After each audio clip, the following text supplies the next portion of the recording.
வணக்கம். இன்னைக்கு செப்டம்பர் 1ஆம் தேதி நெல்லை தினம் நமது நெல்லையர்களால் உலகம் முழுக்க கொண்டாடப்படுகின்றது. இது பார்த்தீங்கன்னா அந்த பயணம் எப்போ ஆரம்பிச்சது அப்படின்னா சென்னை வாழ் நெல்லை மக்கள் நலச்சங்கத்தின் சார்பில் முன்னெடுக்கப்பட்டது. 2019 பார்த்தீங்கன்னா முதல் முறையாக நெல்லையில் திருநெல்வேலியில் அரசு அருங்காட்சியகம் திருநெல்வேலி அரசு அருங்காட்சியகத்தில் வச்சு காப்பாட்சியராக இருந்த திருமதி சிவசக்திவள்ளி அவங்களோட முன்னெடுப்பில் வரலாற்றில் நெல்லை அப்படிங்கிற ஒரு தலைப்பில் நம்ம நெல்லை தினத்தை அரசு விழாவாக கொண்டாடினோம். அதில் பார்த்திங்கன்னா அப்போதைய காவல்துறை கண்காணிப்பாளர் திரு மணிவண்ணன் IPS அவர்கள், அதே போல் காலம் சென்ற எழுத்தாளர் திரு நார்முநாதன் அவர்கள், வரலாற்று ஆய்வாளர் எழுத்தாளர் ஐயா முத்தாலங்குறிச்சி காமராஜ் அவர்கள் எல்லாருமே மிக சிறப்பாக பேசினாங்க. அந்த ஏற்பாடுகளை சிவசக்திவள்ளி மேடம் ரொம்ப சிறப்பாகவே பண்ணியிருந்தாங்க. ஸோ அது ஊரில் வச்சு நடந்தது. அந்த வரலாற்றில் எப்படி எப்படி நெல்லை இருந்தது அப்படிங்கிறத நார்முநாதன் ஐயா சொன்னது ரொம்ப பிரமிப்பாக இருந்தது. அந்த இடத்துல இந்த சைடு போனால் ரேணி செய்யர் கல்ற, இந்த சைடு போனால் தோப்பா இருந்தார், இந்த சைடு ஜக்கப்பாத்தி, அப்படி ஏகப்பட்ட விஷயங்கள் ஒரு ப்ராக்டிக்கல் ஒரு கிளாஸ் எடுத்த மாதிரி ஒரு ஃபீல் இருந்தது. அதுக்கு அடுத்த ஆண்டு பார்த்தீங்கன்னா சென்னையில் வச்சு போட் கிளப்பில் ஒரு பெரிய ஒரு ஐஃபையான ஒரு இடம், அங்கே நம்ம நெல்லை தினம் கொண்டாடினோம் சென்னையில் முதல் முறையாக. அதில் பார்த்தீங்கன்னா நெல்லை ரத்னா விருதுகள் வழங்கப்பட்டது.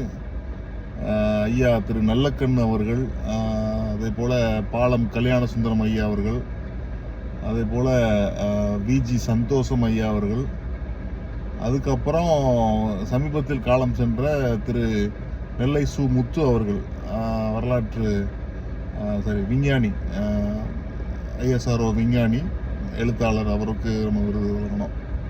ஸோ மிக சிறப்பாக இருந்தது. நிறைய முக்கியமான நபர்கள் சென்னையில் இருக்கக்கூடிய நெல்லை சார்ந்த மீடியா துறையில் இருக்கக்கூடிய திரு நீயானா ஆண்டனி அவர்களாக இருக்கட்டும், இல்லை செந்தில்வேல் அவர்களாக இருக்கட்டும், அலெக்ஸ் பால் மேனனாக இருக்கட்டும், இல்லை பாண்டிச்சேரியில் அப்போது முதன்மை செயலாளராக இருந்த ஐயா திரு சுந்தரேசன் அவர்களாக இருக்கட்டும், இல்லை போத்தீஸ் குழுமத்தாராக இருக்கட்டும், இப்படி நிறைய முக்கியமான நபர்கள் கலந்துக்கிட்டாங்க.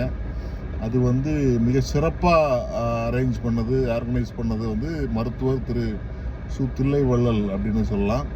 வெங்கடேஸ்வரா குழுமத்தின் சார்பில், மருத்துவமனையின் சார்பில்.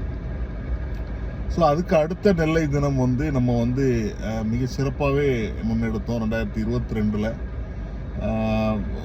ஸ்பாஸ்டிக் சொசைட்டி ஆஃப் தமிழ்நாடு அப்படிங்கிற ஒரு பெரிய அரங்கு தரமணியில், டைட்டில் பார்க் பக்கத்தில், அங்கே வச்சு நெல்லை ரத்னா மற்றும் நெல்லை நட்சத்திரம் விருதுகள் வழங்கப்பட்டது. அதுலேயும் பார்த்திங்கன்னா திரு பீட்டர் அல்ஃபோன்ஸ், அப்புறம் சுதா சேஷன் மேடம், அப்படின்னு நிறைய ஆளுமைகள் வந்திருந்தாங்க. குறிப்பாக பாரதியோட அவங்க பேத்தி வந்திருந்தாங்க, உமா பாரதி மேடம். அப்படி நிறைய திரு ஆவடையப்பன் அவர்கள், அப்புறம் இயக்குனர்கள், திரைப்பட இயக்குனர்கள் 4 பேர், திரு மந்திரமூர்த்தியாக இருக்கட்டும், இல்லை திரு செல்வகுமாராக இருக்கட்டும், இல்லை பொன்குமாராக இருக்கட்டும், திரு ஜாக்சன் ராஜ், அவங்களுக்குலாம் விருது வழங்கப்பட்டது. அதேபோல் திரு சாட்டை துரைமுருகன் அவர்கள் வந்தார். அதுக்கப்புறம் பார்த்திங்கன்னா அனிதா பால்துறை அவர்கள் பத்மஸ்ரீ விருது பெற்றவர். அப்படி நிறைய ஆளுமைகளை நம்ம பார்த்தோம். குறிப்பாக திரு லக்ஷ்மண் சோமசுந்தரம் அவர்கள் துபாயிலிருந்து வந்திருந்தார். மிகப்பெரிய தொழிலதிபர், கடைநல்லூரை சார்ந்தவர், அவர் வந்திருந்தார். அப்புறம் துபாயிலேருந்து திரு SS மீரான் அவர்கள் வந்திருந்தாங்க.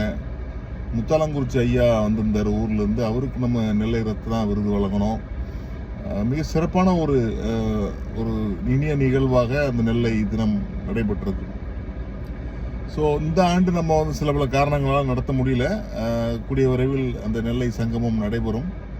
இதுக்கு இடையில நிறைய நண்பர்கள் என்னங்க இது திருநெல்வேலி என்னங்க இப்பவும் தான் ஆரம்பிச்சுதா, இது கிபி 7ஆம் நூற்றாண்டிலே திருஞான சம்பந்தர் திக்கலாம் போலரும் திருநெல்வேலி அப்படின்னு சொல்லியிருக்காரு. நீங்கள் என்னன்னா திருநெல்வேலிக்கு பிறந்த நாள் இப்போ தான் 1770 சம்திங் சொல்லிட்டு இருக்கீங்க அப்படின்னு சொல்லிட்டு இருந்தாங்க. அதுக்கு என்னென்னா ஒரு சின்ன எக்ஸாம்பிள் சொல்லலாம். நம்ம அம்மா அப்பா தலைமுறையில் பார்த்தீங்கன்னா நிறைய பேருக்கு டேட் ஆஃப் பர்த்தே தெரியாது. என்ன ஆகும்னா ஏதோ ஒரு பிறந்திருப்பாங்க, அப்போல்லாம் குறித்து வைக்கிறதுக்கு யாரும் இல்லை. ஸ்கூலில் போய் சேர்ப்பாங்க இல்லையா, ஸ்கூலில் போய் சேர்க்கும் போது என்னென்னா அந்த வாத்தியார் ஒரு டேட்டை போட்டு அவரை இதுதான் டேட் ஆஃப் பர்த்னு கொடுத்துருப்பாரு. அதை வச்சு தான் இவங்க வந்து கெசட்டில் அதை வச்சு தான் அவங்களுக்கு ரிட்டையர்மெண்ட் டேட்லாம் வரும். அவங்க சிலவங்களுக்கு பிறந்த தேதி தெரியும், இந்த தேதி தெரியும். இப்போ கவர்மெண்ட் சர்வெண்ட்டாக இருக்கவங்களுக்கு வந்து ஒரு டேட் வரும். ஆனால் அவங்க சொல்லுவாங்க எனக்கு ஒரிஜினல் பர்த்டே இதுதான், எங்கள் வாத்தியார் கொடுத்ததுன்னு சொல்லுவாங்க.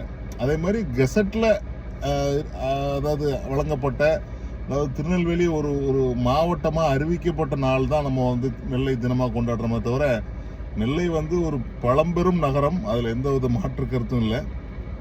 ஸோ இந்த அருமையான நெல்லை தினத்தில் நம்ம நினைக்க வேண்டியது எல்லாமே ஒன்று தான்.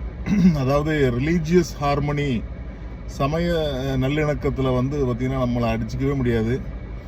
நம்ம ஊரில் தான் வந்து சர்ச்சுக்கு எல்லாருமே போவோம். முஸ்லீம் எல்லா வீட்டுக்கும் எல்லாத்துக்கும் பாய் ஃப்ரெண்ட் இருப்பாங்க. அந்த பாய் ஃப்ரெண்ட் இல்லைங்க, பாய் ஃப்ரெண்ட் இருப்பாங்க. ரம்ஜானுக்கு பக்ரீத்துக்கு நல்லா பிரியாணி சாப்பிடுவோம். அந்த விதத்தில் எல்லாமே நல்லாயிருக்கும். பட் ஜாதிய வன்முறைகள், ஜாதிய படுகொலைகள் தான் வந்து நம்ம ஊரை ரொம்ப ரொம்ப பின்னோக்கி தள்ளி போயிட்டு இருக்குன்னு சொல்லணும். அதை வந்து கண்டிப்பாக இந்த வருஷம் வந்து நம்ம ஒரு பெரிய ஒரு உறுதிமொழியாகவே எடுக்கணும் அப்படின்னு நினைக்கிறேன். நம்ம ஊரோட பேரை வந்து இன்னும் ஒரு 20 வருஷத்துக்கு பின்னாடி கொண்டு போயிட்டு இருக்குது. அதை வந்து எல்லாருமே வந்து ரொம்ப பார்த்துக்கணும். அதே மாதிரி அதாவது அதை வந்து அங்கே இருக்கிறது தான் காரணம் அப்படின்னா எல்லாரும் படிச்சுட்டு வெளியூருக்கு போயிட்டு அதுக்கப்புறம் ஊருக்கு வரணும் அப்படிங்கிறதும் என்னோட வேண்டுகோளாக இருக்குது. ஸோ இந்த நல்ல நெல்லை தினத்தில் நெல்லையர்கள் அனைவரும் வாழ்வில் எல்லாவித செல்வங்களும் பெற்று நம்மளோட ஊரின் பெயரை தரணி எங்கும் கொண்டு போய் சேர்க்கணும் அப்படின்னு மனதார வாழ்த்தி மீண்டும் அனைவருக்கும் நெல்லை தின நல்வாழ்த்துக்களை தெரிவித்துக் கொள்கிறேன். நன்றி, வணக்கம்.